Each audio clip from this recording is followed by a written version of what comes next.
Welcome guys to Frack We Got Here, a show that takes events of that makes sense out of it all. I'm your host, Will Buchanan, and on this show, we simply are all about facts. There are plenty of limitations out there that simply want to do anything short inform you.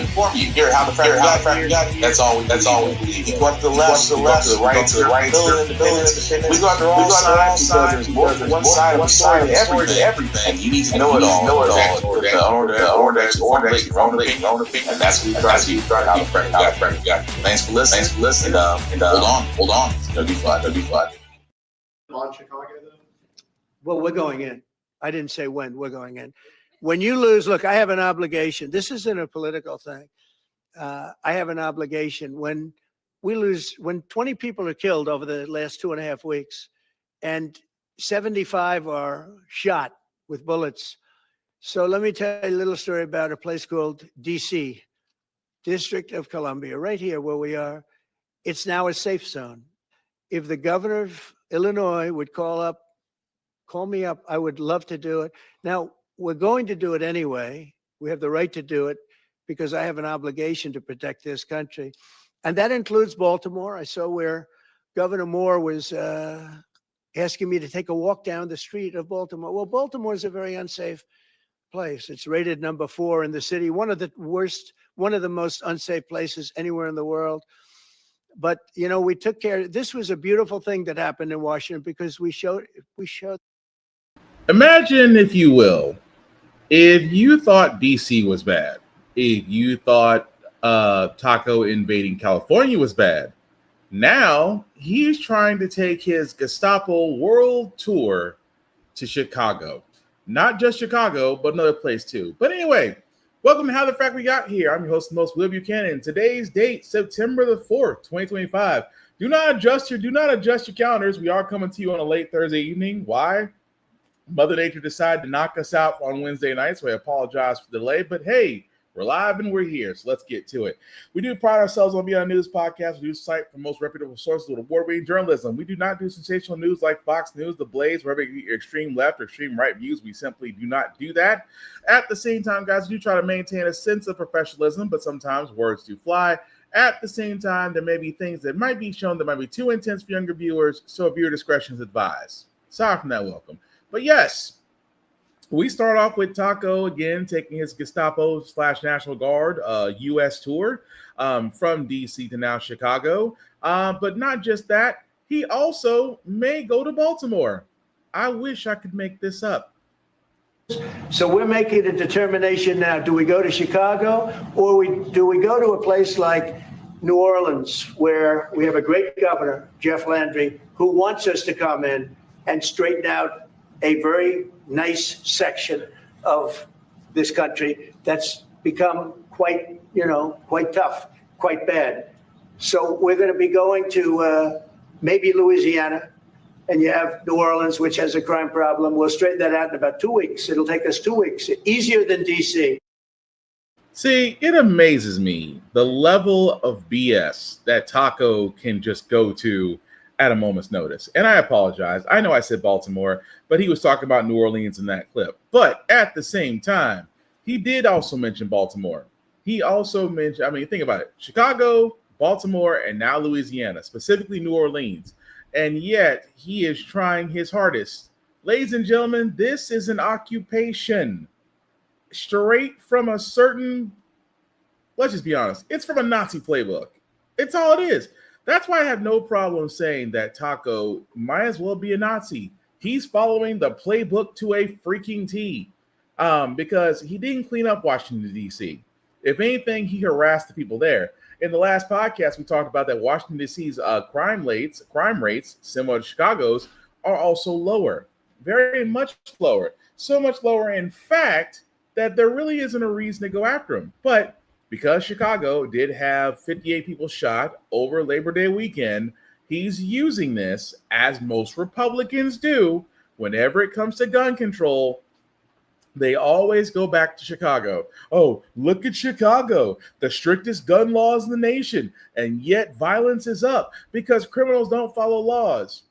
What Republicans also are not saying is that the reason why Chicago has so many guns is because they come from Indiana and other southern states where gun laws are a little bit more liberal.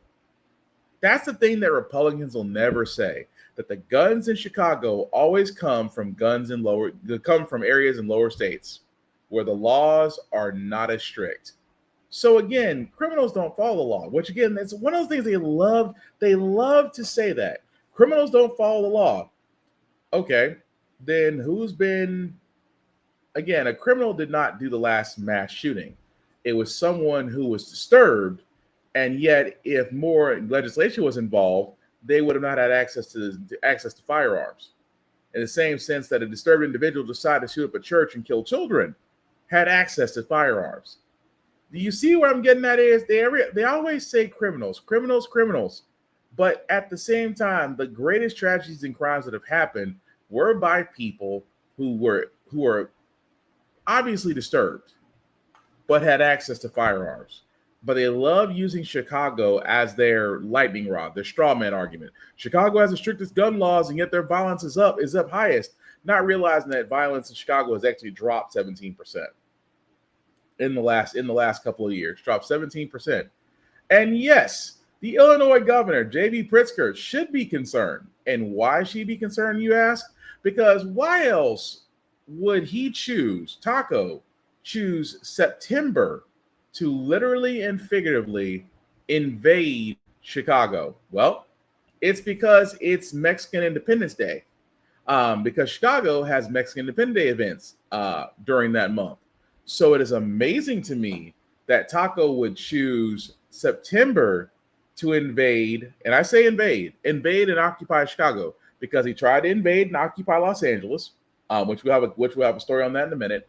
He invaded DC only because DC is not seen as a state as the rest of the other states are, because of a legality that he can occupy a city for 30 days, which again is still crazy to me that no one's ever enforced it except him. And now he's trying to occupy Maryland. Now he's trying to think about occupying New Orleans or Louisiana. And here's the crazy part. Here's the real crazy part. If it's a red state, it'll be allowed. Because again, everybody wants to be, those red states, those Republicans, they all want to be Trump fellatio cheerleaders. Because I can't say what I really want to say, because even though it's 11 o'clock, same night, but we're going to go with it. They want to be fellatio cheerleaders. They really do. And it amazes me so that he says, well, we cleaned up Washington. You can clean up Washington. I mean, because again, whenever it comes to crime and things of these nature, he always try to put spin on it. Well, look what we did in Washington. Look what we did in California. You didn't do anything. You sent in the National Guard, unarmed, then armed. Then you sent your Gestapo ICE in there as well, so they can still continue to pick up so-called criminals when they're really picking up people of color and trying to deport them as fast as humanly possible, because your Nazi right arm Stephen Miller has decreed it so. So let's be honest. He's basically taking his National Guard Gestapo U.S. city tour the same way he was rallying and still rallying as if he's trying to run for president all over again. No good will come from this, especially if Gestapo and the Gestapo ICE and the National Guard do try to occupy Chicago. It will not end well. But at the same time, they can do like the good folks California did and run ICE out of the city.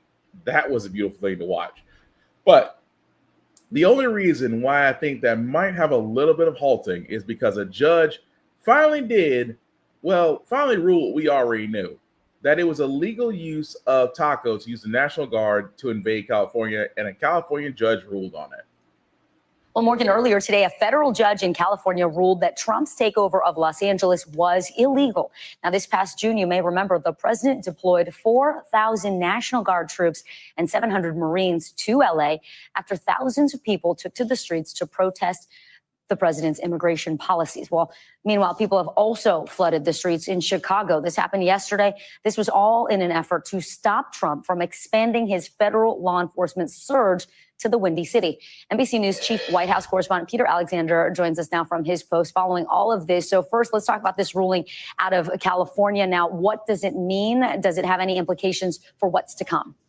Yeah, Vicky, it's a good question. And this has obviously been a very contentious topic. This crime crackdown that the president has enforced first in Los Angeles, California. And now he's discussing not too dissimilar crackdowns taking places in places like Baltimore, in Chicago, and in other Democratic-led cities. Specifically to the ruling by this federal judge, they found that President Donald Trump, his administration, violated federal law by sending those National Guard troops to California. In effect, the decision did not require that those troops depart, and its enforcement will begin. The order goes into effect September 12th, so just a couple of weeks from now. But it does come after there was a huge flashpoint there in Southern California over the arrival of these national law enforcement officials, the National Guard. We're hearing from Gavin Newsom, the Democratic governor of California, who had been pushing back against this effort. He posted in all caps today, "Donald Trump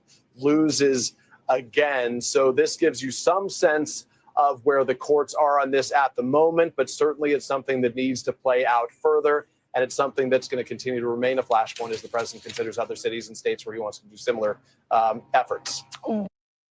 So again, it amazes me that we all knew that he weaponized the National Guard, knowing he couldn't.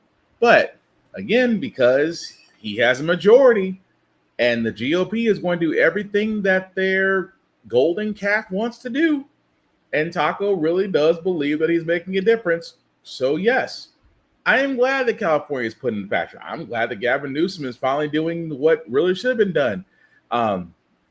With all due respect to Michelle Obama, when they go low, we fly high. And now it's time to go subterranean.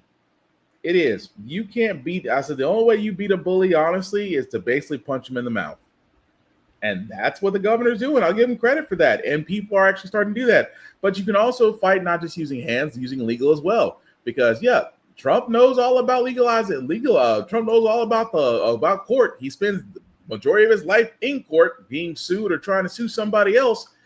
And at the same time, the judge did actually give a ruling that, yes, you cannot use the National Guard in this way. And it might take a while. Like I said, September 12th, so it's 8 days from now, which again still may affect whoever Taco may choose to try to occupy again. But of course, yes, his people will fight over it. And yes, there'll be appeals because that's all he knows how to do. But it just goes to show you folks that nothing is done out of this except a scare tactic to target people of color, to target those that, may have some difficulties getting citizenship because they don't make it easy. The immigration system in America is caca.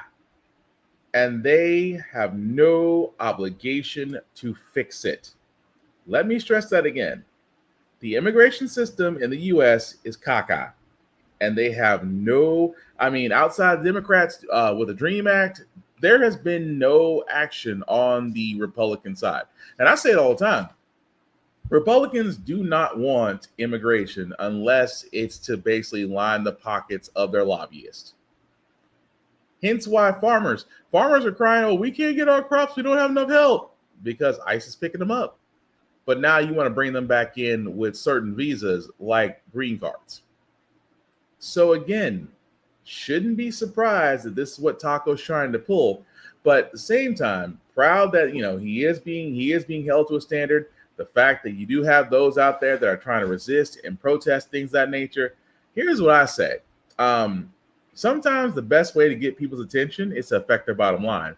And if you really, a simple Google search will show every company that ever donated to Taco's campaign. All I can sit there and say is, what if you just stop buying from said companies? Again, you hit them where they're hurt. You hit somebody in their wallet more than their face, you do get their attention rather very quickly. Hence why this next story makes so much sense. And again, that should be an I told you so. That, those in the SNAP benefits frustrated over its elimination, as if you waited till now. And I hate to say this, and it's been said multiple times, not just by me, but other people, but people never pay attention to the world around them until it affects them. And now folks who are, were benefiting from the SNAP or supplemental nutrition assistance program and education are no longer getting it, are a little bit pissed.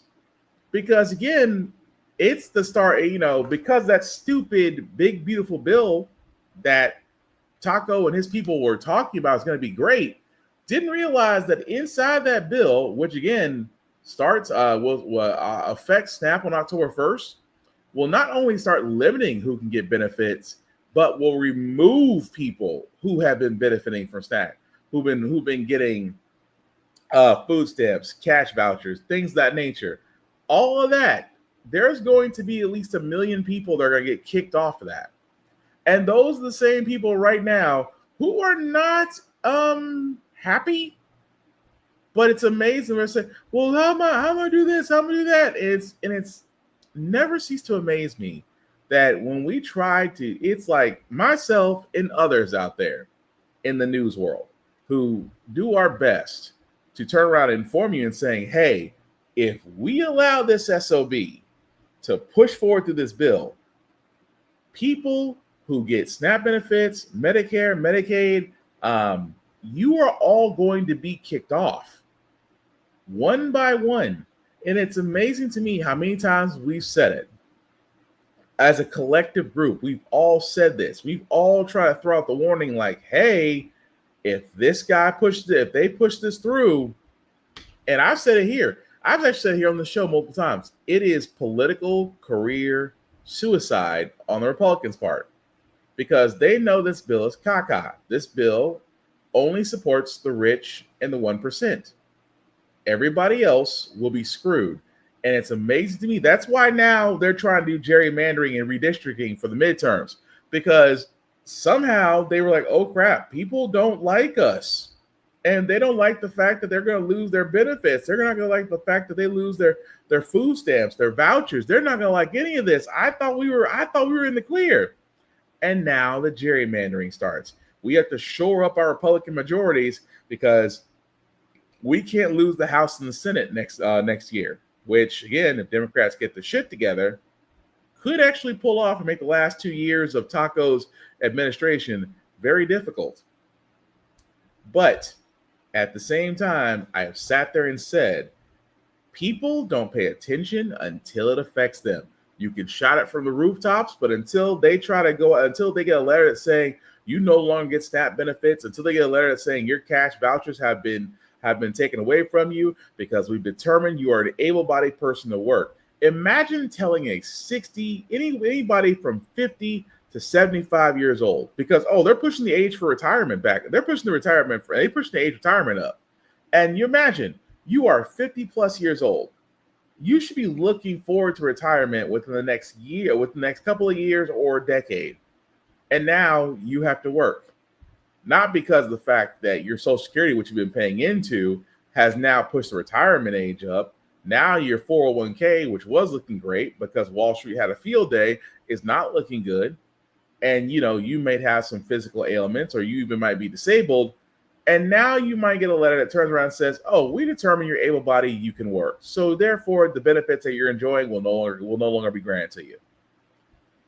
It's amazing to be pissed, but we also said before the big, beautiful bill, before the election, we all said it. If you elect this man, it's like giving a villain a second shot at taking out the movie. And I said it before, Taco has learned. He has learned from his first time running with the show. Hence why he hasn't surrounded himself with the smartest people. He surrounded himself with loyalists. And that's what enabled him to act dictatorish. He's not a dictator. He wants to be one. Mad that, he didn't get his British invite when China, Russia, and I forgot one other state all decided to get together for a dictator powwow, and he was mad that he wasn't invited. I know that diary is about as high as a shade room. But anyway, speaking of Taco, we're going to stay on him for a while because he's not having a great week. Still is fighting the fight to make sure that a voter ID law gets put into place. Republicans have tried this, and yet this broken clock keeps on ticking. Trump says he plans to sign an executive order requiring voter ID for all U.S. elections. Trump posting on a social media platform, Truth Social, writing, voter ID must be part of every single vote, no exceptions. He goes on to call for restricted mail-in voting and only using paper ballots. He said that before. Trump did not say how soon he'll issue that EO. ABC News has reached out to the White House for comment. ABC's Alex Berchet is following this for us live from Washington. So voter ID laws vary state by state. States run their own elections. What's Trump's goal here and why now?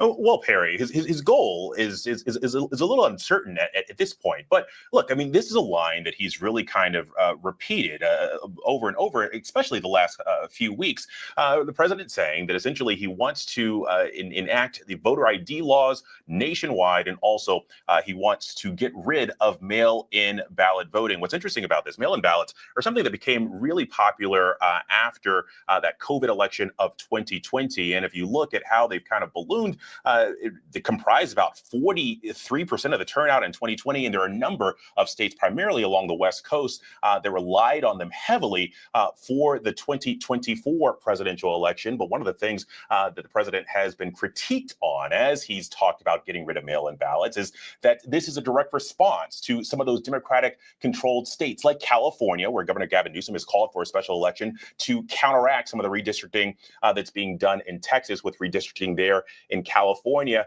Well, California relies heavily on mail-in ballots. This is looked at by Democrats like Newsom and others as an attack on those states. And so this will likely, Perry, be challenged in court. So to kind of put a bow on this, first and foremost, it's an executive order. Executive orders are like, I wish for this to happen, but that's it.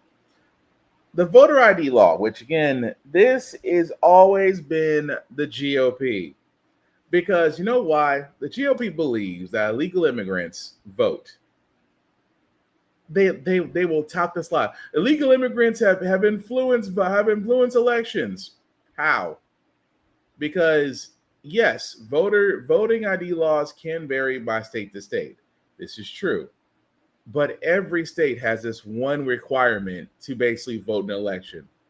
You have to have ID. You have to have ID, whether it's driver's license, a state ID, or U.S. passport, depending on the state. But every state has the basic rule. You must have some sort of ID. If you have an ID, you can vote. That's it. Well, as long as you're not a felon, but again, that goes to a whole other story. But the basic rule is if you have an ID, you can vote, no problem. Taco is trying his hardest to set the goalpost. He knows that most states, especially southern states, have reduced their voting centers. I know here in Tennessee, for a simple example, they've closed at least 3 of them. So at least 3 of them, especially in Middle Tennessee, being closed. So you're going to force the majority of people who usually do, unfortunately, because of life, may not be able to early vote. So they may wait till election day, which, by the way, is still not a federal holiday, which would actually save a whole lot of time. You're going to force people to go to election centers that are overcrowded, understaffed. At the same time, now folks are scrambling because, again, if you don't have an ID, you have to go to a DMV to basically get an ID if you don't already have one. This is targeting those, and I say this every day, and I say this with all simplicity, this is targeting those that don't have an ID or elderly. That's all it is. And the mail-in voting, again, mail-in voting was popular, as I said, during the COVID election. Why? Because folks didn't want to risk getting sick versus just to put their vote, but they still wanted to vote. Now, what Taco isn't saying out of all this is he uses mail-in voting. He used mail-in voting, so not for the election versus the former VP Harris, Mountain VP Harris. He did not mail-in vote in that one, but he did mail-in vote in previous ones. So it's amazing to me for a guy that used mail-in voting, you are now saying that mail-in voting is bad? Yeah, you're full of crap on that one. And I do mean full of crap. At the same time, this is, again, as I've said, the GOP is trying to rig the game because, Taco can't help but say, "Oh, this is going to be all against me. This is against me. You know, they're trying to set me up." And yet he is trying to set the game. He's trying to rig the table so he can win, come out, so him and the GOP can retain their power come next midterm. We should not be surprised. But at the same time, folks, make sure that you have your ID. Please check the laws in your state to vote. If you don't have an ID, please get one, obtain one. Please look at the laws again in your city and state, because trust and believe, come midterm elections, they will try anything and everything to turn people away, to screw people over, and at the same time ensure that GOP keeps their hold on Congress. But you can definitely help, but be informed. Moving right along, guys. Again, the story I shouldn't really, Joni Ernst, the former senator, says she will not seek re-election in 2026, and all I can say is, bitch, bye. Republican Senator Joni Ernst announcing today she will not seek re-election in Iowa in 2026. The move potentially opening a lane for Democrats to flip the seat in a state where they have not won a Senate race since 2008. For more on this, I want to bring in NBC's Yamiche Alcindor. Yamiche, talk to us about this decision and what does it mean for next year's midterms? Well, this is a striking decision by the senator, and Democrats, as you said, are hoping to now turn this seat blue, but they have an uphill battle because, as you said, Democrats haven't won a Senate seat since 2008, and President Trump won this state in the presidential election by 13 percentage points. And by the way, all 4 House seats, they're all held by Republicans currently. So Iowa right now is a deep red state, even though it used to be a swing state. That said, there's a big question of why the senator is doing this. She faced a lot of criticism from the right because she openly questioned whether or not she could support the defense secretary, Pete Hegseth, when he was going up for confirmation. He was facing allegations of sexual assault and that he had issues with alcohol. The senator has been a big advocate for sexual assault victims, including those in the military. She also faced backlash because at a town hall, there was a constituent who asked her about Medicaid cuts because of the so-called Big Beautiful Bill. And she said, well, everyone's going to die. When that constituent was talking about whether or not it would lead to people's lives being at risk. So really, she was facing criticism on both sides. Oh, yeah, she was facing criticism on both sides, but the heifer could have stayed. Because, again, if you are an advocate for SA victims, you're an advocate for, if you are literally standing up to never sober Defense Secretary Hegseth and saying you are not capable of basically being the guy behind our nation's defense. If you are saying all these things, and yet your shining, defining moment in Congress will always be this. So they will be coming off. So people are not, well, we all are going to die. So for heaven's sakes. Then on Saturday. Yeah, your claim to fame. What your claim to fame is basically going to be is that at a town hall, when people ask you about Medicaid, oh, we're all going to die. It amazes me so that that's going to be what people remember you for. And at the same time, I'm sorry, but bye. You basically got paid for doing nothing. You got endorsements and PACs for basically touting the line. You're a Republican. I've said it many times on this podcast. Say what you want about Republicans, but when it's time to vote on party lines, they always do it. And the ones that don't do it are no longer part of the group. It is definitely a mob mentality when it definitely comes to voting on Republican parties. But I don't feel bad for Joni Ernst. I said it before. These people that get put in, especially with the GOP, because GOP has always been for old rich white men. They've never been for women or people of color. So people call themselves conservatives. Especially black people. I will never understand black conservatives because the literal ideals behind conservatism do not speak for people of color. Do not. But at the same time, I don't feel bad for Joni Ernst because, again, I don't think she would have made it. The Democrats have a chance to flip her seat, but we'll see. But I'm sorry, bitch, bye. Please go ahead. Because anybody that has that tone when you're talking about Medicare and life-saving medication or technology or just anything that can actually help extend a person's life, and they may no longer get it after this big beautiful bill has been passed, and the thing that you say is, well, we're all going to die sometime. How very morbid may you go out kicking and screaming, you piece of caca. Move right along. The battle between federal governor, leader of the Federal Reserve, Lisa Cook, and of course Taco goes on. Keep in mind, we talked about the fact that Taco has tried to forcibly oust this woman because he believes that on a application for a mortgage, she might have muffed the numbers. Let's also keep in mind this is the same guy that basically was convicted and found guilty of mortgage fraud for nearly 20 plus years. All I can say is teacup, meet kettle. Concluded a hearing with no ruling in a legal case challenging President Trump's firing of Federal Reserve Board Governor Lisa Cook. The administration's arguing alleged discrepancies on Cook's mortgage documents are sufficient and justifiable reasons to fire her. Well, today, Cook's lawyers fired back. They claim allegations of fraud have become Trump's weapon of choice as he tries to win control of the Federal Reserve to lower interest rates. Cook denies any wrongdoing. ABC senior Washington reporter Devin Dwyer joins me for much more on this. So, Devin, walk us through where we're at on this hearing. The judge is requesting some more briefings by Tuesday. Where are we at?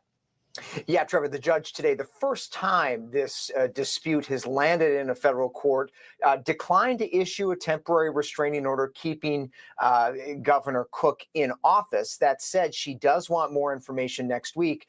Why does she want more information? Well, this is unprecedented territory. Never before has a president attempted to remove a member of the Federal Reserve. It was established by Congress in the 1900s as a body that was to be independent, free from political interference. So this judge, Judge Cobb, really wants to get a handle on the law before she issues a ruling on whether or not Cook can stay in her position.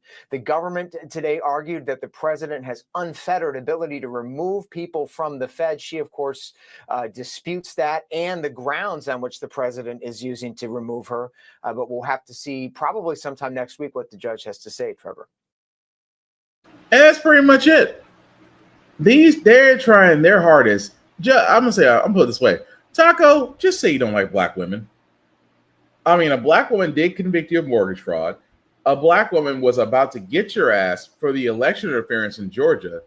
And now a black woman who, again, a federal governor, Lisa Cook, was not going to bow down because you are secretly trying to dismantle the Federal Reserve because Jerome Powell will not cut interest rates. So you're trying to crumble it from within. So what do? You look to see who you can take out. Of course, being Lisa Cook being an influential person for the central bank, you look at her mortgage and say, wait a minute, the numbers aren't right. Something's not right about this. I think she fudged the numbers. And again, I say, teacup, meet kettle. See, unlike Ms. Cook, she wasn't convicted of mortgage fraud. Lisa Cook is not a convict. Lisa Cook is not a felon. Lisa Cook does not have 43 counts against her. At the same time, the person sitting there saying, well, we have evidence that, she is corrupt and therefore she must be removed from office. If I'm the judge, I'm like, produce it. But at the same time, I find it interesting that the judge didn't put a temporary reinstatement to say, no, she keeps her job. Because now it looks more like you're personally attacking her instead of doing your due diligence. But again, this is Taco doing everything else except be a president. So yes, we'll follow that story as it goes along, and I don't blame Lisa Cook. Fight that to the very freaking end. Have them, until Taco and them can produce said evidence. I still think she should keep her job. But again, Taco, if you don't like black women, just say that. I mean, they've been kind of owning your ass for like the last couple of years.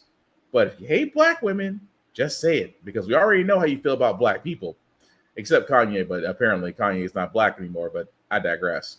But sliding off of Taco for a second, we do have to talk about, unfortunately, RFK and what's going on with not only the CDC, but with Health and Human Services. And we'll start with the fact that, well, we might be in trouble because the CDC director has recently been fired. Trump administration is headed toward another showdown, this time with the Centers for Disease Control and Prevention Director, Dr. Susan Monares. The White House saying it fired her after she refused to leave her post as the top public health official. But lawyers representing the CDC director say that she's being targeted because she chose, quote, protecting the public over serving a political agenda. Monares was just confirmed by the Senate 4 weeks ago, and during her confirmation hearing was very clear about her support for vaccines. I think vaccines save lives. I think that we need to continue to support the promotion of utilization of vaccines. But over the last few months, her boss, Health and Human Services Secretary Robert F. Kennedy Jr., has been making significant changes to vaccine policy, leading the White House to justify her firing by saying that she's not aligned with the president's agenda of making American healthy again. Let's bring in our Perry Russum. Well, her firing has led to multiple CDC officials now resigning from their posts. How big do you think this is going to get, Perry? I mean, yeah, we're talking about the health of the entire country. What information is being used? What information is not being used? Who is in charge? How are decisions being made? This is a major shakeup at the CDC. The head of the CDC fired, leading to multiple resignations. The chief medical officer, the director of emerging diseases, the head of the center that focuses on vaccines, the director of public health data. And there was a letter that was sent from the head of the center that focuses on vaccines. He sent it to his colleagues after resigning, saying, quote, I am not able to serve in this role any longer because of the ongoing weaponizing of public health. A reminder, this is all happening ahead of fall when many Americans are planning to get their COVID and flu shots, Kira.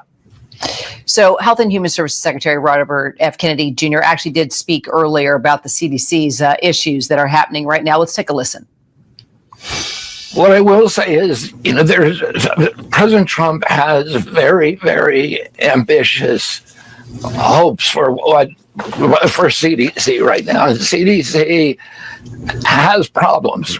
So we need to look at the priorities of the agency. If there's really a deeply, deeply embedded, I would say, malaise at the agency. And we need strong leadership that will go in there and that will be able to execute on President Trump's broad ambitions. All right. So what are those priorities at the CDC right now? What are these ambitious hopes?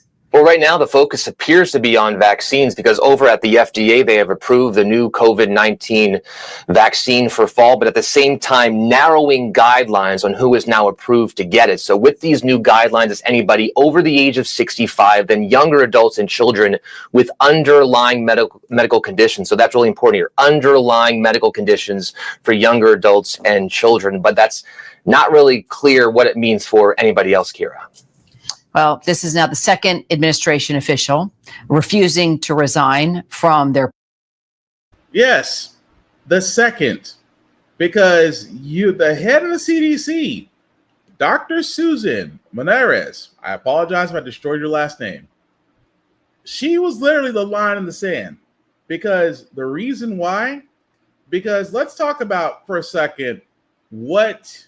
And every time RFK talks, I swear on everything that's good and holy, get the man a tea, a lozenge, something. Because my God, every time he talks, I'm like, just cough one good time. You'll clear all that out, I promise you. But here's the problem that I have with this, and the reason why Dr. Monares had a problem with this. Because this is what RFK wants to do. He literally sat there and says that he is directing the CDC to shift its original focus on infectious diseases to move away from that. He wants to go back to infectious diseases, but avoid preventative health.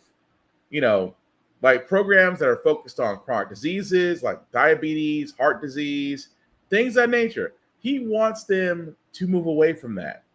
That he wants to prioritize cloth masks on toddlers, saying that, we shouldn't do that. Or 6 foot social distancing. Remember social distancing? 6 feet between everybody. Remember that? Boosters for healthy children, prolonged school closings. And again, it's just the thing. This is what he is saying, that he has no data to go off of.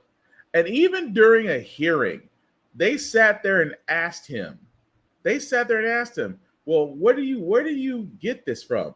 I mean, where's the data to support that the CDC needs to reverse position on this and then go from here? Well, I don't really have that in front of me. He was asked. Here's the crazy part. This man was asked how many lives were lost during the COVID-19 epidemic. He sat there and said, I don't know. You are the Secretary for Health and Human Services.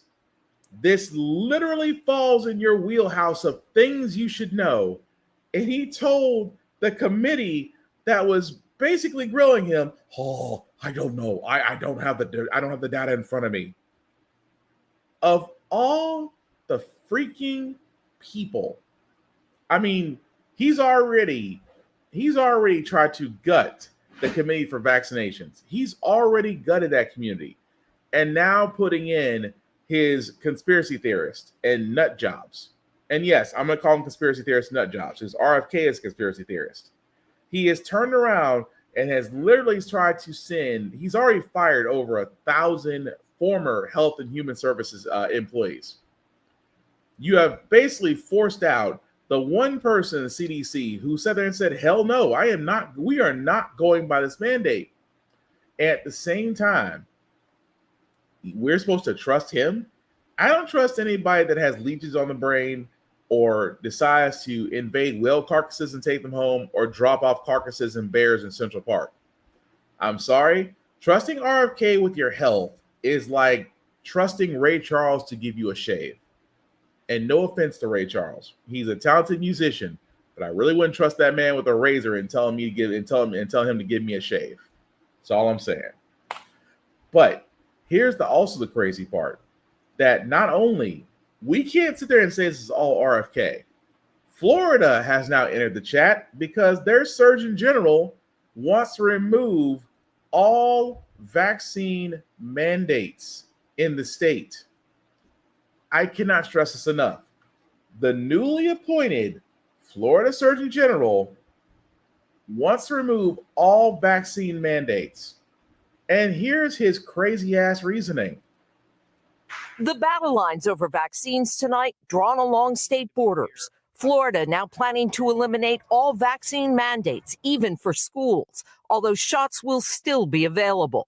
State Surgeon General Joseph Ladapo. Every last one of them is wrong and drips with disdain and slavery. Okay? Who am I as a government or anyone else, or who am I as a man standing here now to tell you what you should put in your body? Among the vaccine mandates that could be erased, measles, chickenpox, polio, and hepatitis B. Medical experts are alarmed. And will continue to accumulate more and more unvaccinated people living in Florida who are under age 5, who will over time become a walking time bomb in terms of a potential outbreak. 3 other states, California, Oregon, and Washington, are forming a health alliance to provide their own vaccine recommendations.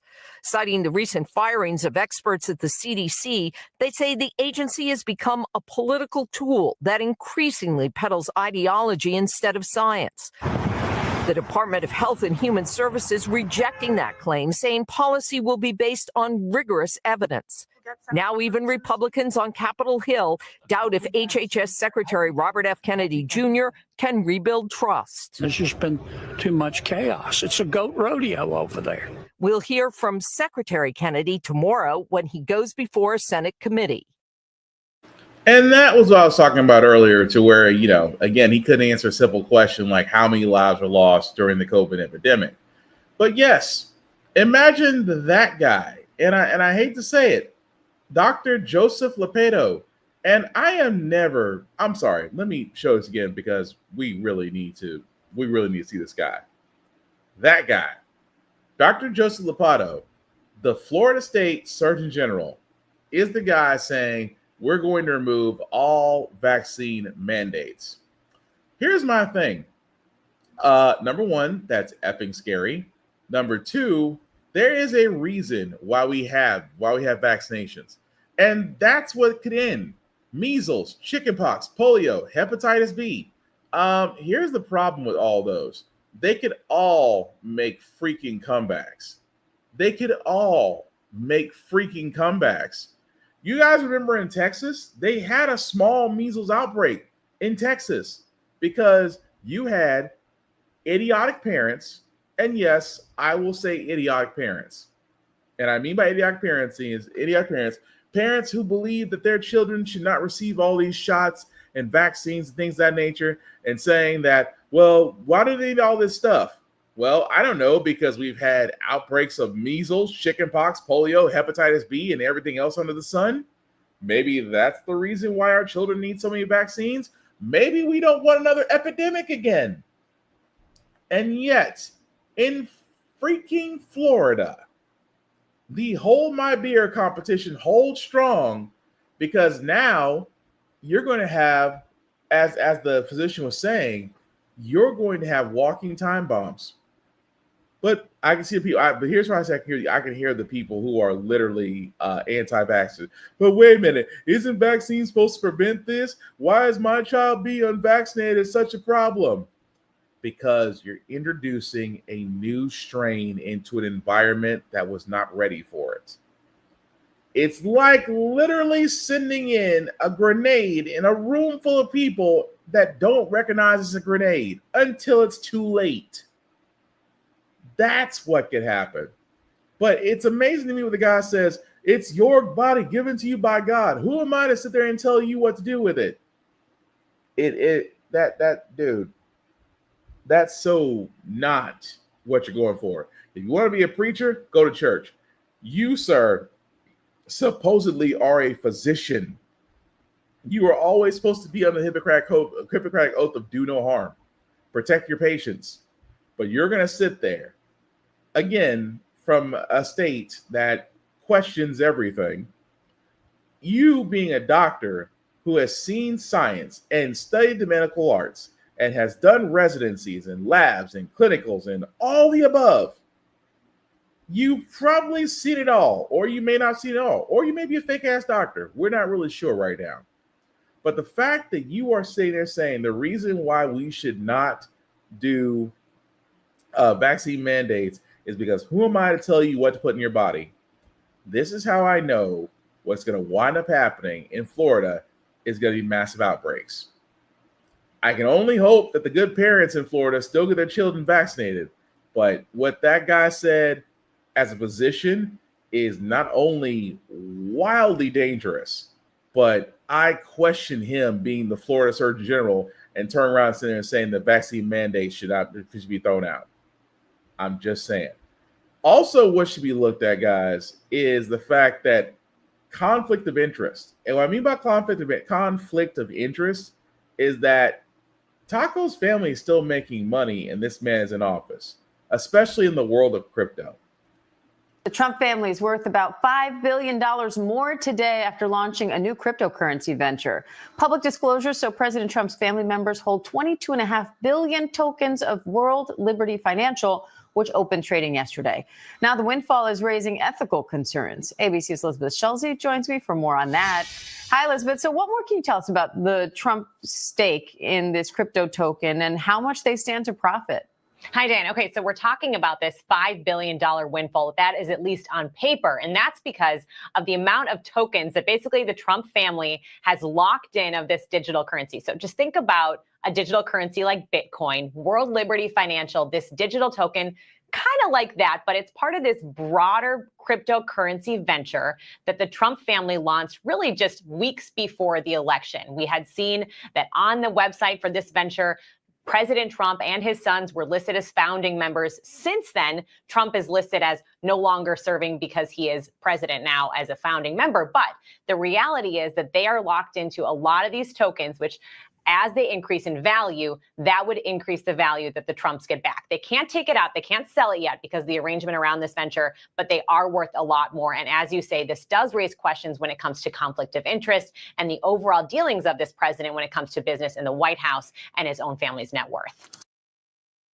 Is no one else not surprised? I mean, look, we can sit there and say I'm not surprised, but at the same time, The fact that Taco and his family are making money, and he's in a position, and I said before, it's just like politicians in Wall Street. I do believe if you're serving, whether as a senator or representative, you cannot in any way, fashion, or form sell, buy, or trade stocks. You cannot do it through a third party. You cannot do it through a blind trust. You simply cannot do it because the temptation there is too great. The temptation for insider trading is just simply too great. And at one point, it should have been a law. It should have been a law. If you serve Congress, you cannot be part of Wall Street. There needs to be a wall. Well, technically, there needs to be a wall, a chasm, several miles of water. But you get what I'm saying. There needs to be a wall between Wall Street and Congress because politicians easily have these multi-million-dollar portfolios, but you're also able to get access to things that the average citizen can't get. So yes, there is that level of we need to put a wall between you people because conflict of interest, just like again, Trump's family making money, even though it's $5 billion on paper, but they should not be allowed to do it. And yes, it does raise ethical standards. But again, the GOP is running the show. Will they do anything about it? Nope, not a goddamn thing. This, unfortunately, will still go on until competent people are able to step in, or at least the SEC will step in, but we will see. But yes, this screams conflict of interest. But it also screams that there's money in politics, and the only way you're actually going to clear out politics is to honestly ban lobbying and make it a felony, make it a federal crime. That's really the only way you're going to get out of it. But again, conflict of interest screaming. But speaking of things that are screaming, or I should say heckling, these Republican people kill me. You already know that your party is not favored. Matter of fact, it's not even well liked. And you still hold town halls. And it's getting more and more evident that your own constituents are wondering why the hell we voted you in. And yet, you have idiots like Representative Moore out of Alabama who decided to take a brisk exit because of the questions being asked. So there are those cases now where they're trying to clean up, and I think we're going to have to look Clean at up? What? Clean up? We want them here. We don't want you here. We want them here. Why are people not getting due process? So- Why are immigrants not getting due process? So due process for a citizen and a non-citizen are different. False. False. Lies. The 5th and 14th Amendments allow for it. The Supreme Court has backed it many times. Shame. Shame.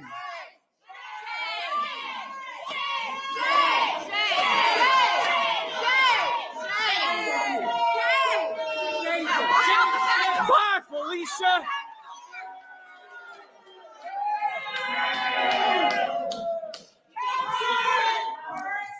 I don't think he'll be staying for questions. Yeah, I don't think he's staying for questions either. But again, it never ceased to amaze me that Republicans think they can have town halls and not expect this. I hate to say it, but your constituents are no longer part of the cult, or at least I think so. We'll find out come midterms. Because again, he's sitting there trying to literally run for governor. I'm sorry. He's running for Alabama. He's running for Senator Tommy Tuberville's seat because Tuberville is running for governor, I think. Yeah, he's running for governor. But what I'm getting at is you couldn't even answer a simple question. And at the same time, well, he gave a BS answer, but you couldn't even answer a simple question. And what happened? The crowd decided to heckle you. And just like that, he just turns off the mic and walks out with his aides. And they didn't even, you didn't even say bye, thanks for being here. Just turn off the mic and keep on walking.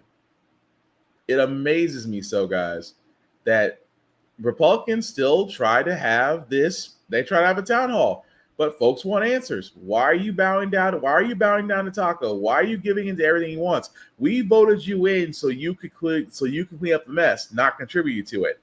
But I always find it interesting that every time a Republican candidate has a town hall, they don't stay long or they are going to hit the exit. But again, not surprised. But a couple more stories before we get to our feel good segment, guys. I got to talk about this one because this one is the hottest drop of the year, and it's not an album. Taco cannot escape Epstein. And now that Epstein's victims have come forward, well, it has put enormous pressure on Congress to go ahead and get the Epstein files released. And trust me, they decided to come out, and Taco decided to be a dick. It'll explain itself. Transparency. Good afternoon, everyone. I'm Kira Phillips. That's our top story this hour. Survivors of Jeffrey Epstein's sex trafficking ring taking their stories to the steps of Congress. They held two separate press conferences saying they will all work together to compile their own Epstein client list if they have to, while also pleading with the DOJ and the White House to release the infamous files. President Trump, you have so much influence and power in this situation. Please use that influence and power to help us, because we need it now and this country needs it now. Thank you. And just minutes after Epstein survivors finished detailing their stories of abuse right there at the Capitol, President Trump had this to say in the Oval Office. It's really a Democrat hoax because they're trying to get people to talk about something that's totally irrelevant to the success that we've had as a nation since I've been president. Joining me now, White House correspondent Karen Travers, also Justice Department reporter Alex Mallon. So, Karen, we've heard a lot of emotional stories at these press conferences today, but it looks like the president wasn't swayed. No, I mean, he was meeting with the Polish president at the same time as that press conference was happening up on Capitol Hill, Kira, but he did not want to engage in any questions on this topic when reporters were posing them to him there in the Oval Office. The president repeatedly said that this is a Democrat hoax, but didn't say what exactly about this situation and story is a hoax, and also said that it's completely irrelevant and that reporters should be asking about other things or should be talking about other issues. He said that there should be a discussion about the success that the United States is having right now, not these questions about Jeffrey Epstein. It was notable, Kira, that as the president was calling it a Democrat hoax, there was also that split screen of him on one side of the television and on the other, Republican Congresswoman Marjorie Taylor Greene at that press conference talking about these survivors and the push for transparency. So the president dismissing this as the opposition party, but it is, of course, Congressman Thomas Massie right now who is leading this effort to force a vote to release these files. And he is, of course, a Republican. Follow up with that, Alex. Massie, congressman, Republican, leading the revolt among the GOP over these Epstein files. Let's take a look at what Karen's talking about. Here's a little bit of what he had to say. I think worth noting that the three signers besides me to the discharge petition on the Republican side are all women. And these are women taking up for women. Where are the men here in the Republican Party taking up for the victims of sexual abuse? None of them have stepped up.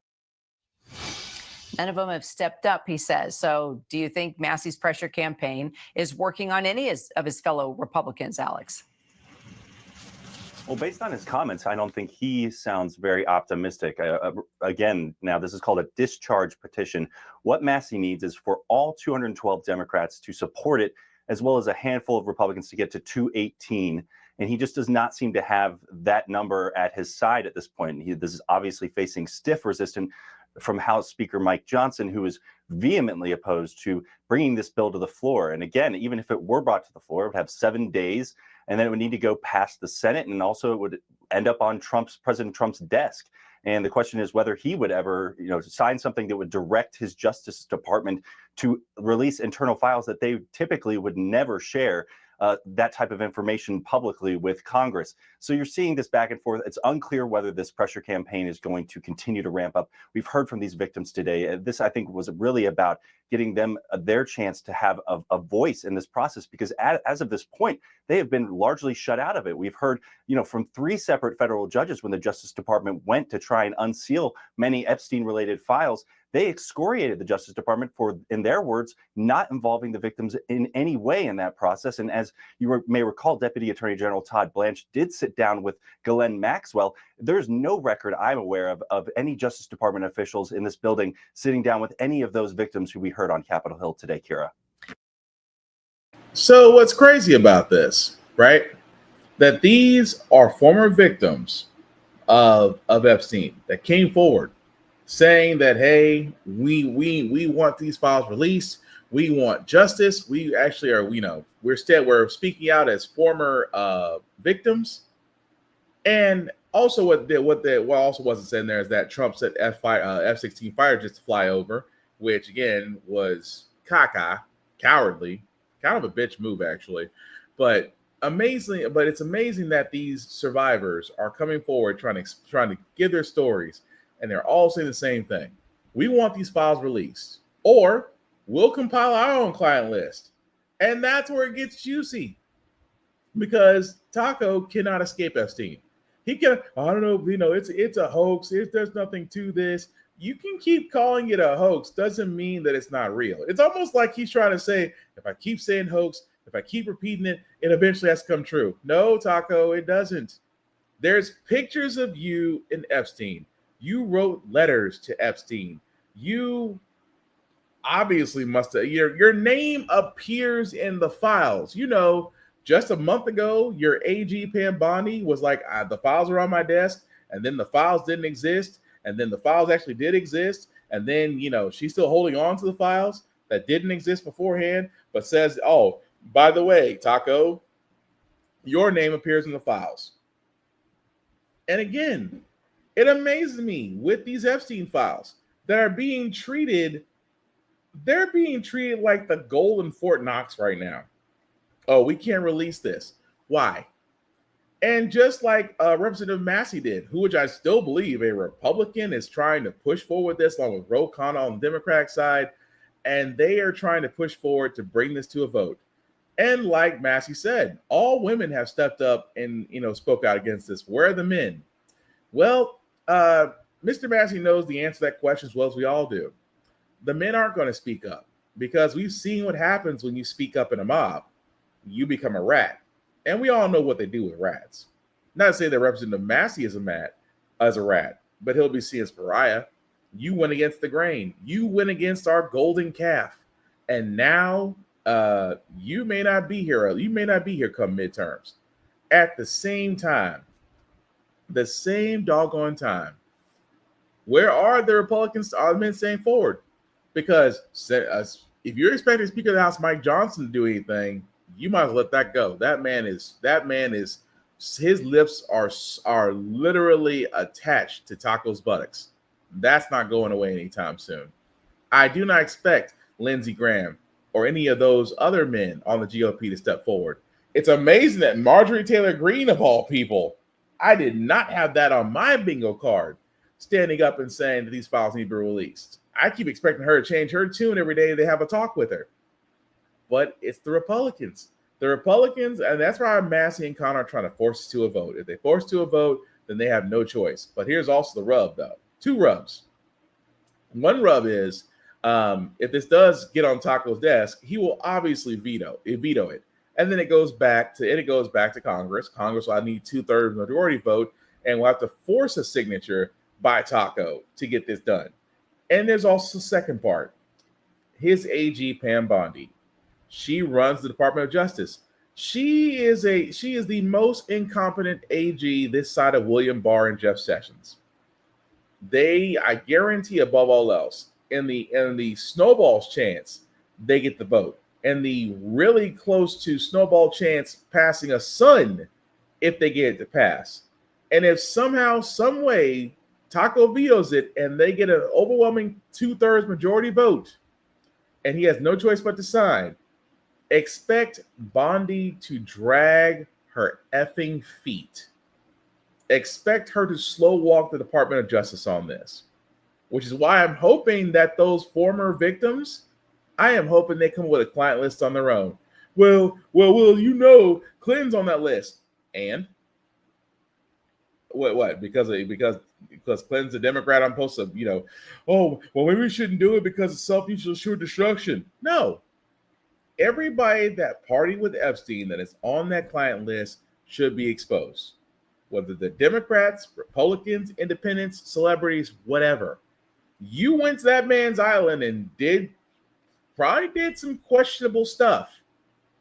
all the more reason why you should be shown on that list. So no, I don't care if Clinton's on there, cool. If Garfield, hey, go for that. If Snoopy showed up, sure. Again, everybody on that list should be freaking exposed because there are victims that are still looking for justice, and you have an entire political party that would rather remain silent than do the right thing. And that should tell you everything you want to know. But the last story we got, guys, before we get to our feel good segment. Again, we talked about Sesame Street and the Corporation for Public Broadcasting losing its funding, which means it will effectively shut down majority of its operations the coming year, and that this includes shows like Sesame Street that's been on for 60 plus years that have done nothing more to influence and teach kids and even encourage kids to higher learning and things of that nature. We all thought that was very sad. I am happy to report, guys, before we get to this MSN article, that Sesame Street, along with Netflix, along with YouTube, will be able to see the entire library for Sesame Street. So again, guys, it is great that we're still getting that, and I'm not complaining because I grew up on Sesame Street. My kids watch Sesame Street. They are not just Sesame Street, but Arthur and other shows that are on PBS have been nothing but great educational tools for children. That being said, Taco decides that he wants to use PragerU as the alternative to PBS. And, I'll just play the video. Public broadcasting will be largely shuttered by the end of next month and gone entirely by January. At President Trump's request, Republicans in Congress canceled its federal funding last month, and that spelled the end of the organization's half a century of supporting public radio and television. Now, much has been made of the impact that these cuts are going to have on local news stations, particularly in rural areas. But the Corporation for Public Broadcasting has also played a huge role in supporting high-quality educational programming on PBS, where Sesame Street and Mr. Rogers' Neighborhood originated. And where that legacy of iconic educational programming lives on with the Mr. Rogers spinoff, Daniel Tiger's Neighborhood, and programs like Sid the Science Kid and Word Girl. Meanwhile, the White House appears to be eyeing an alternative to these kind of PBS Kids programmings that teach kids social, emotional skills, science readiness, and literacy. PragerU is an unaccredited, non-professional organization founded by conservative talk show host Dennis Prager in 2009. It specializes in creating right-leaning, short educational videos for children and adults, but don't mistake it for a university despite its name. The organization does little to hide its intent to indoctrinate children with right-wing ideology, and on the bottom of its website, you can find the following disclaimer, quote, PragerU is not an accredited university, nor do we claim to be. We don't offer degrees, but we do provide educational, entertaining, pro-American videos for every age, end quote. According to Vox, in July, the White House debuted an educational partnership with PragerU at a launch event for a new museum exhibit. Now, the thing about PBS and PBS Kids, which made parents trust their programs, is the fact that education professionals and early childhood development specialists played a vital role in producing and developing them. Sesame Street, in particular, was designed to help low-income and minority students aged 2 to 5 overcome some of the disadvantages that they traditionally had when entering school. In fact, a 2016 study found that children in households who were exposed to Sesame Street were 14% more likely to be enrolled at the correct grade level for their age at middle and high school. So to put it simply, PBS Kids is programming in the public interest. It's improving society while your kids are watching TV and you're off doing something like washing the dishes. The payoff may not be immediate, but the impact is long-lasting. PragerU's content is already being deployed in 10 states across America, including Florida, Arizona, and Louisiana. These partnerships allow PragerU's materials to be used in public school curricula while not mandating it. But one of PragerU's most loyal supporters happens to be the state currently ranked 50th in education, Oklahoma. This week, Oklahoma announced it will require teachers from New York and California to pass an America First test designed by PragerU before being hired in the state. The state's public school superintendent said the test is an effort to root out, quote, radical leftist ideology from classrooms and warned that Connecticut, Illinois, Minnesota, and others could soon join the list. So what's so concerning about PragerU funding champions of PragerU finding champions in the White House and in other states? I'm going to let you be the judge. The southern colonies were dependent on slave labor, and they wouldn't have joined a union that had banned it. Are you okay with that? I'm certainly not okay with slavery, but the Founding Fathers made a compromise to achieve something great, the making of the United States. Most gender stereotypes exist because they reflect the way that men and women are naturally different. One of the most beautiful things God has created is a woman's smile. It can fill a room with energy and joy. Just try smiling and see how it affects the people around you. Chicago is a bustling metropolis famous for food, fun, and an iconic skyline. But beneath those tall buildings, Chicago has a dark side and a long history of crime, poverty, and low-performing schools. Slavery is as old as time and has taken place in every corner of the world, even amongst the people I just left. Being taken as a slave is better than being killed, no? I don't see the problem. I don't see the problem. Wow. That's what some children in America are learning. I'm joined now by the Democratic State Representative of Oklahoma, John Waldron. Before entering the political arena, Representative Waldron was a social studies teacher in the Tulsa Public School District. I'm also here with my colleague, Antonia Hilton, co-host of MSNBC's The Weekend Primetime, author of Madness, Race and Insanity in a Jim Crow Asylum, a remarkably important book. I had to ask my producer several times about those PragerU videos to make sure we weren't being punked. I had to ask them, is that real stuff that is being shown to kids in America to teach them in lieu of PBS? It is. In fact, Ali, just last weekend on our show, we had an educator who's also a state representative in Oklahoma named Gabe Wolion. He has used PragerU content in the classroom. So if you're wondering if the video you're showing right there, this retelling of slavery from Christopher Columbus's point of view, what you heard from fake Frederick Douglass there, if that's actually been used in the classroom, I have met educators who have started to integrate this kind of stuff with young children. And I want to point out one thing, because a lot of people have paid attention to that Christopher Columbus clip where he says, that being taken as a slave is better than being killed, and he doesn't see a problem. Not only is that an opinion and a sort of form of propaganda to put in front of children, but actually primary source documents from slaves themselves that educators across the country have access to completely undermine that.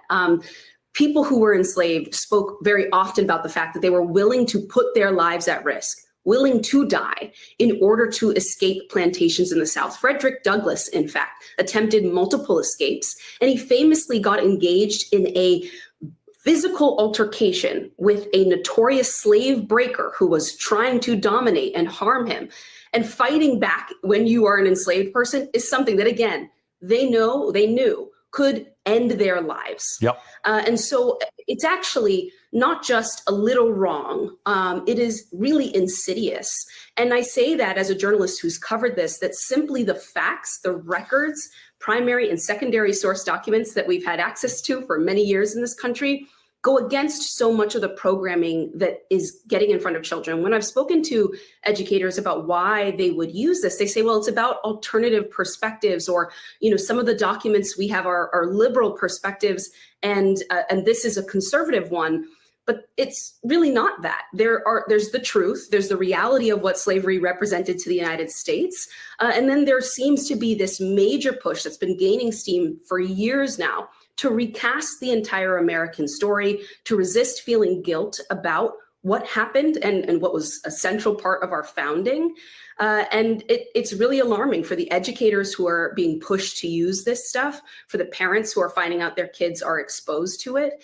And it's having a real impact. You just spelled out it's in 10 states already, but I've spoken to Dennis Prager. I know their team. I've visited their headquarters in California.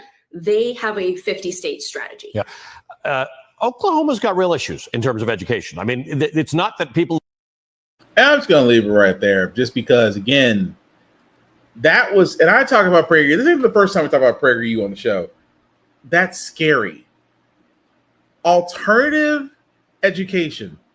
See, here's the thing that kills me, that America never, and I say this as a black man, America never wants to talk about the dark times, where history doesn't always show it so bright.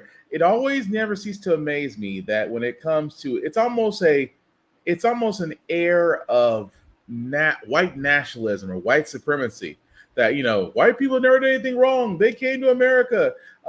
They did have slaves, but, you know, black people owned slaves too. And, you know, we're not going to talk about how we massacred the Native Americans, how they saved us. That's the reason why I have Thanksgiving.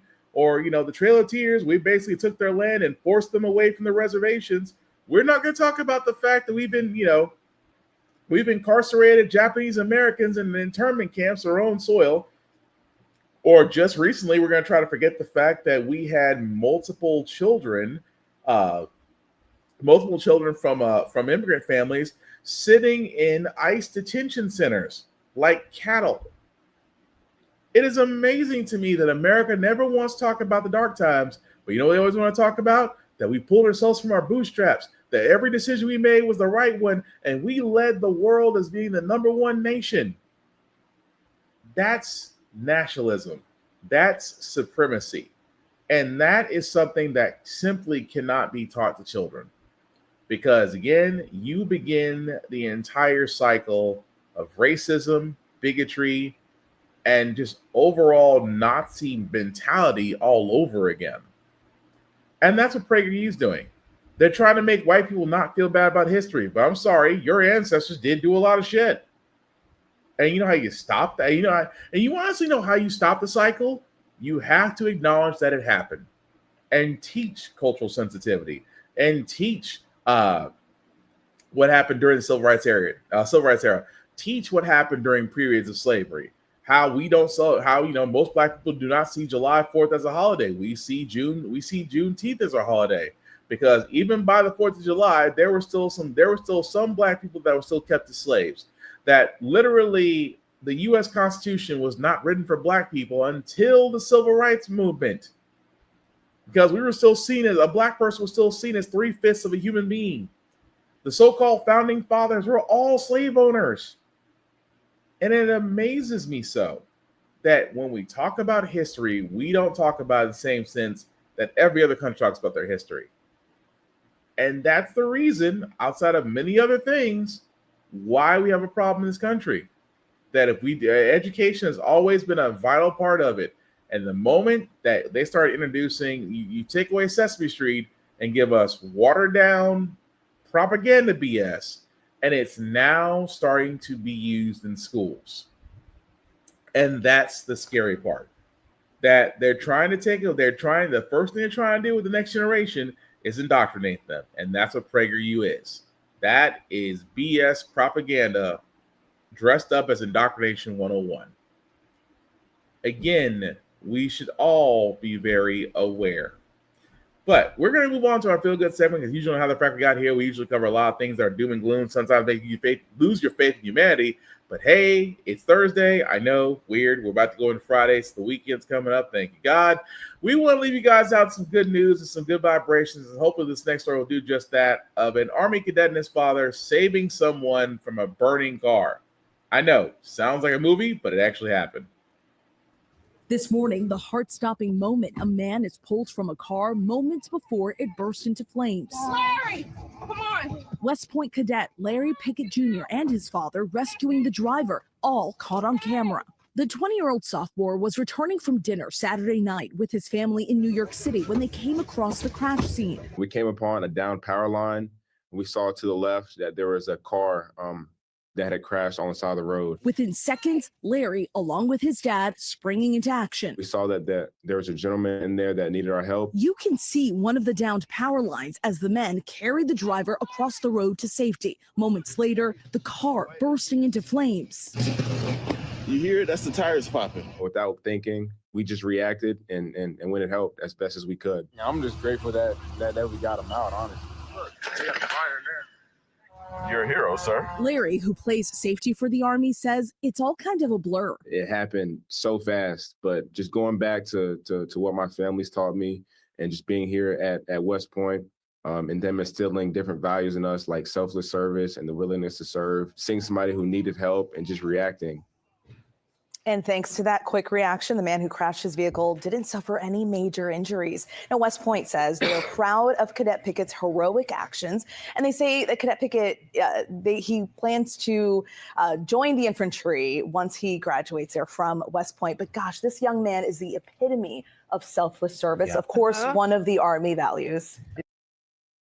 I give him credit because not too many people go right into a car that's about to explode or burn and actually save somebody. So kudos to that young man and his father for actually saving him. And of course, going to West Point, that man can ride his own ticket wherever he goes now. So kudos to him. But that's going to do it for this podcast, guys. Thank you all for liking, for watching, for letting people know this is live. I know this is a weird time. We usually do this on Wednesday nights. But like I said, Mother Nature knocked out our power. So we're happy to have power back. And we're still able to keep this on track. But still, thank you for rocking with us. That being said, some shameless plug before we do get out of here, guys. Shout out to APR TV. Why? Because How the Frack can be seen on there, whether on the Roku channel or Amazon Fire TV.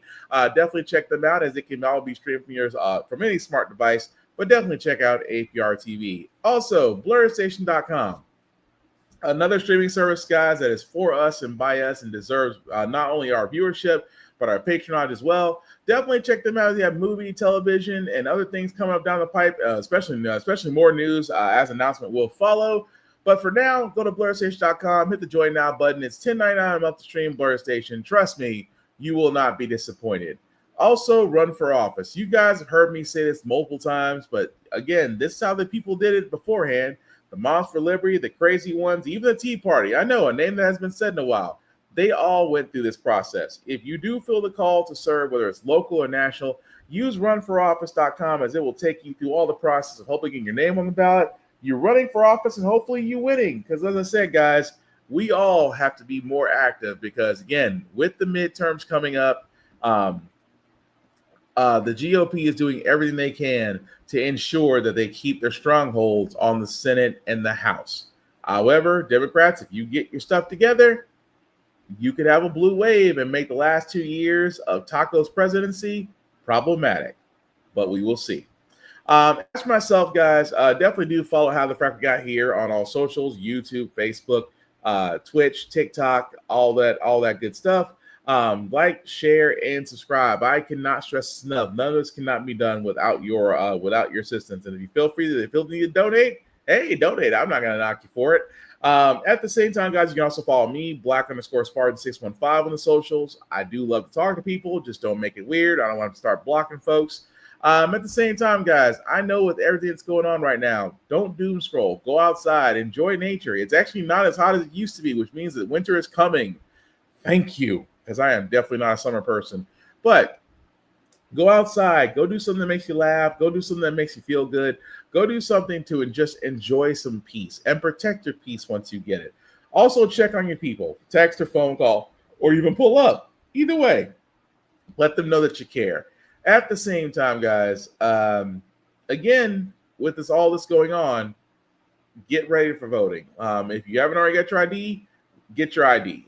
If you also learn the voter ID laws in your city and state, because they will be subject to change, but be at the ready come midterms, and also help those that may need help themselves. Because again, the midterms is where it all can change. It really can be.